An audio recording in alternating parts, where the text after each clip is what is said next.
Hey, what is up you guys? This is Steffi, aka In My Humble Opinion, and welcome back to another Handmaid's Tale recap and review breakdown video. In today's video, I'm going to be breaking down Season 4, Episode 9 of The Handmaid's Tale entitled Progress. This is the penultimate episode of the season. I can't believe you only have one more left and then it's over, but wow, what a journey. If you wouldn't mind giving this video a thumbs up, that would be greatly appreciated, because by you giving this video a thumbs up and just engaging with this video at all, it really does let YouTube know that this video is worth pushing out so that other people who are interested in The Handmaid's Tale like yourself can find these videos. But first, before we get into today's video, and Ireland, you're really gonna hate this.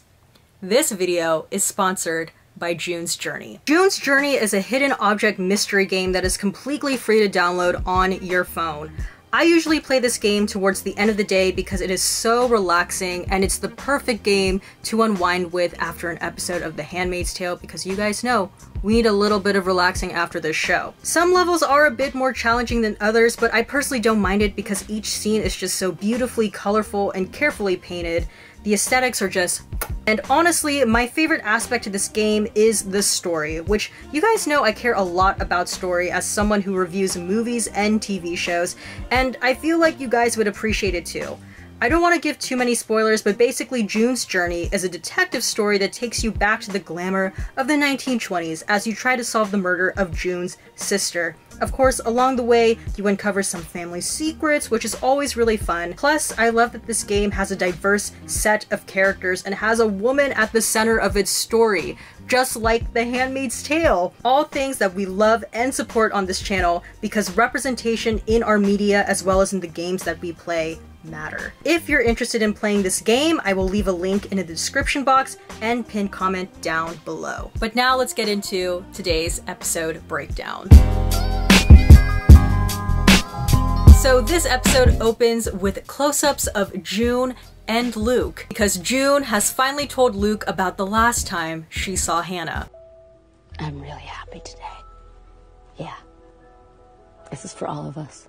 And this is when June and Luke decide that they are going to work together to bring Hannah home back to them in Canada. And Luke lets June know that he hasn't just been sitting here twiddling his thumbs while she's been away at Gilead. Luke has been busy. He's been researching, he's been gathering, being ignored by the Canadian embassy. He's been doing the thing.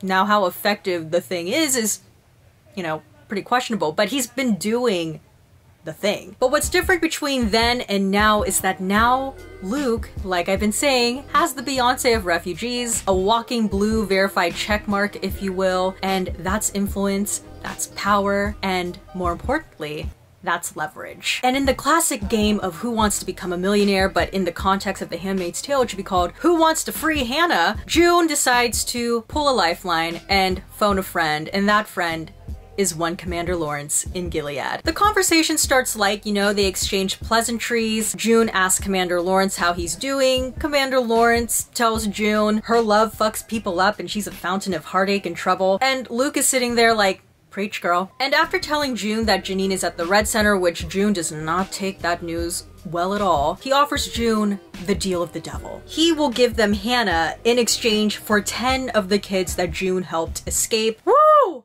Heartless, cruel, wow, oh my gosh. But I will say his proposal, especially in the context of this season, it didn't seem too out of the realm of possibility, because like they established in earlier episodes, we've seen different kids struggling with assimilating back into Canadian life, or just being shook when they saw their parents or people that raised them pre-Gilead times. Like, remember when Hannah saw June in that box?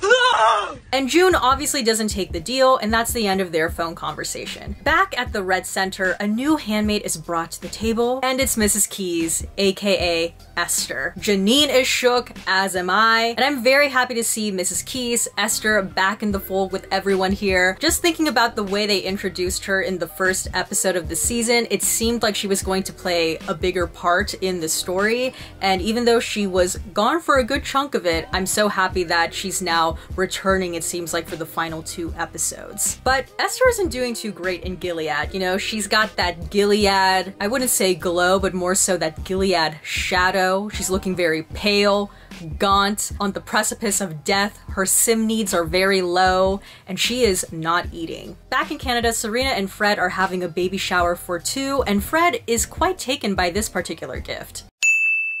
I'd like to point out too that Fred quite literally says, quote, his father's son, and Serena literally looks like this. Now, Reddit users, get out your Olivia Pope conspiracy boards, because I swear to you, until the show itself, until they confirm that Fred is the biological father of Serena's child, I'm gonna get out my LaToya Jackson magnifying glass and have a hard look and stare at Tuello. You are the father! In this scene as well, Fred also asks Serena to read a card, and Serena says, "Am I allowed now that nobody is watching?" To which Fred responds, "I've made mistakes." Well, Fred, some of us now only have 4 fingers because of your mistakes. But he then encourages Serena to, you know, start writing a book because the people need to hear what Serena Joy has to say.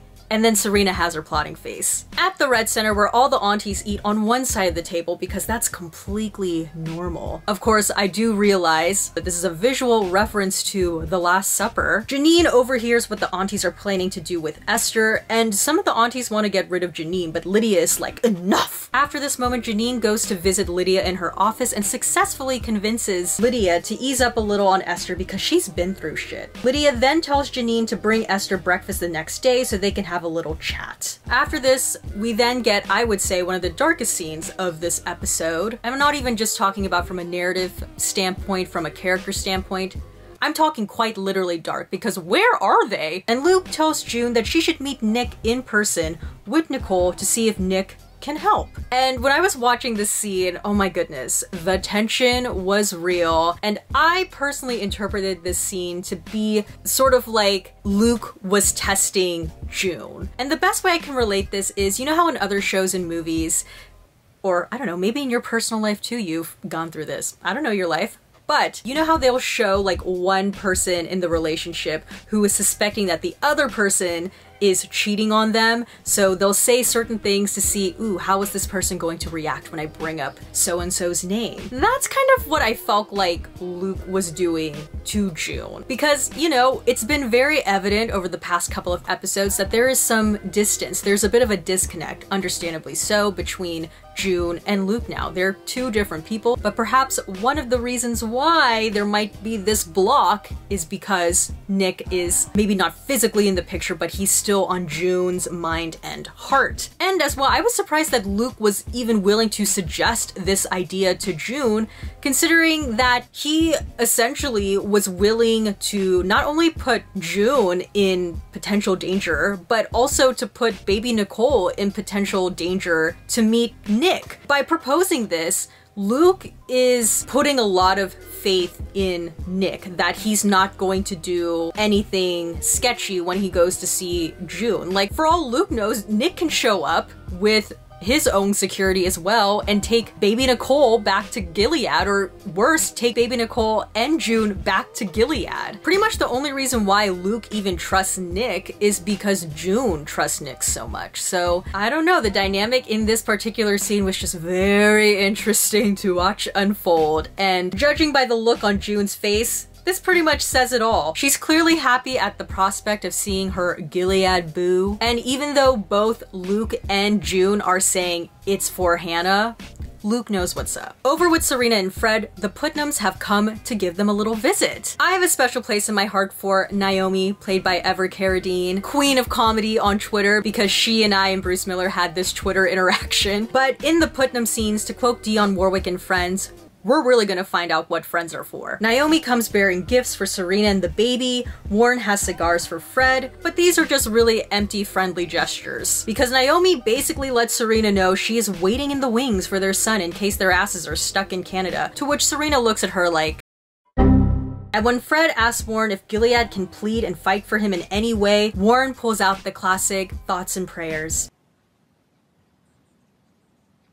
What? Back at the Red Center, Janine has a little chat with Esther, and Esther is defiant, she won't eat, tells Janine to go back to her aunt friends, which, LOL, and tells her that she doesn't care what they do to her. Janine should have looked at Esther at this point and been like, look at me, I have one eye. But on a serious note, I did like this scene, especially for Janine, because not only is it classic sweet Janine optimism, but it's a bit of a different relationship dynamic that Janine now has with Esther compared to most of the relationships we've seen Janine have with other characters. Because Janine knows this environment and Esther is new to it, Janine is sort of Esther's mentor in a way, and we haven't really seen Janine have this sort of power dynamic in any of her previous relationships on the show. So I think this is a fresh direction for Janine. I think this is an interesting new direction for Janine, and I guess we will see how this goes the next episode. But we then get to my favorite part of the episode, which is when June goes to see Nick. Look at June's face on her way to meet Nick versus earlier in the episode when Luke was telling June that together they're gonna bring Hannah home. And if you had any questions or doubts in your mind about where June's heart lies, I feel like after this episode, especially after this particular scene, it's very clear it's with Nick. And the contrast between the Nick scenes versus the Luke scenes alone, I mean, goodness, it's all right there. First of all, June is smiling way more. Secondly, the piano score is noticeably softer, the lighting is brighter, and most importantly, Nick actually got shit done. No offense to Luke, he was trying his best considering that he was in Canada, but still, Nick got shit done. We know Hannah is in Colorado, and apparently she's good at domestic arts. Just this entire sequence was just so emotionally and aesthetically pleasing to me. It was so nice to see June happy. It was nice to see the three of them together as a family. I mean, goodness, look at this shot. It's gorgeous. But the big reason why I really love this scene in particular is because of the score. The score that was featured in this particular scene is On the Nature of Daylight by Max Richter. Max Richter is one of my favorite composers, period. He did the music for one of my favorite Black Mirror episodes called Nosedive. If you haven't watched it, check it out. The score in that episode is just so good. But On the Nature of Daylight is also featured in the movie Arrival. If you've seen it, it plays at the very end. You know, to bring it back to The Handmaid's Tale, Elizabeth Moss is actually in the music video for On the Nature of Daylight. So as the score started to play in this scene, I was like, oh my gosh, this is so meta because she's in the music video. But yes, this June-Nick reunion sequence is very moving because we see them together. Nick gives baby Nicole a doll, and before they leave and part, Nick tells June, try to be happy. And I don't know about you guys, but I have a sinking feeling that this might be the last time we see Nick and June like this, period, or at least for quite a while. I don't know. There was just something very bittersweet about it, and I'm always a bit suspect when The Handmaid's Tale gives us a nice moment because I'm just like, oof, that's not gonna last very long. Also the fact that he's married now. So back in Canada, Serena and Fred have come to the daunting realization that they are screwed. If Serena goes back to Gilead with their son, Gilead is going to take him and send Serena to the colonies, so Fred has to come up with something ASAP. At the Red Center, Janine got Esther to finally behave, Lydia is happy, much to the chagrin of the aunties, and the episode ends with Tuello breaking the bombshell news that Fred Waterford is now their asset and he will be giving them all the tea on Gilead in exchange for his freedom, and his charges were dropped. We then get a very dramatic sound effect that sounds like a storm is a-brewin' inside June, and June walks out of the house, follows Tuello out, and she starts pushing him and lunging at him and screaming in his face saying, I'm going to kill you! Alright, and now for some general post-show thoughts. That ending though, I think it's really interesting that Tuello would agree to something like this, because he's agreeing to this under the assumption that, first of all, Fred is actually going to help him, and secondly, that there are, quote, bigger fish to catch. I forget what his exact quote was, but like, he's assuming that there are bigger, more worthwhile people pursuing than Fred. I don't know exactly who, quote unquote, this bigger fish is. Have we seen the bigger fish before? There's that aspect. But then also on the flip side too, by giving Fred his freedom, Fred and Serena together can effectively protect their son, or at least keep their son. Tuello is agreeing to this setup. But again, why though? And I feel like maybe Tuello is doing this because he knows that that is actually his son. I don't know, now I'm sounding like a crazy conspiracy person as well.